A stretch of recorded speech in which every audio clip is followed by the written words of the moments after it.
Hi, പേരെന്താ? Ayisha Abida. Okay, 2023 കഴിയാൻ പോവാണല്ലോ.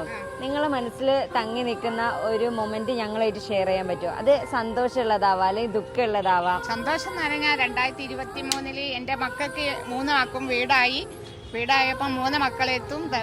ഞാൻ മാറി മാറി താമസിക്കും. ഇന്ന് പുറത്ത് വന്നത് എൻ്റെ മരുമ പറഞ്ഞ് ഇങ്ങൾക്കും വേണ്ടിയിട്ടാണ് നമ്മൾ ബീച്ചിലൊക്കെ പോയി പുറത്ത് പോവാം. പിന്നെ സുഖമായിട്ട് ജീവിക്കുന്നു, മക്കൾ നല്ലോണം നോക്കുന്നു. പിന്നെ കുറേ മുമ്പ് കഷ്ടപ്പെട്ടിന്, ഇപ്പം കഷ്ടപ്പാടുകളൊന്നുമില്ല. ഇപ്പം ഹാപ്പി ആയിട്ടാണ് ജീവിക്കുന്നത്.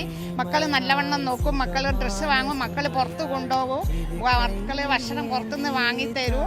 അതൊക്കെ എനിക്കും വീട്ടിലെത്തും. ഇവലപ്പുറം പോകുന്നപോലെ ഭയങ്കര സന്തോഷമായിട്ട് ഞാൻ ഹാപ്പി ആയിട്ട് ഇവലെ കൂടെ പോരും.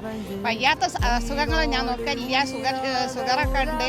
എന്നാൽ ഞാൻ വരെ കൂടുതൽ ഹാപ്പി ആയിട്ടാണ് ഇപ്പം നടക്കുന്നത്. പിന്നെ ഉമ്മമാരെയും അപ്പന്മാരെയും മക്കൾ നല്ലവണ്ണം നോക്കിയിട്ട് ഓലെ വിഷമിക്കാണ്ട് മക്കൾ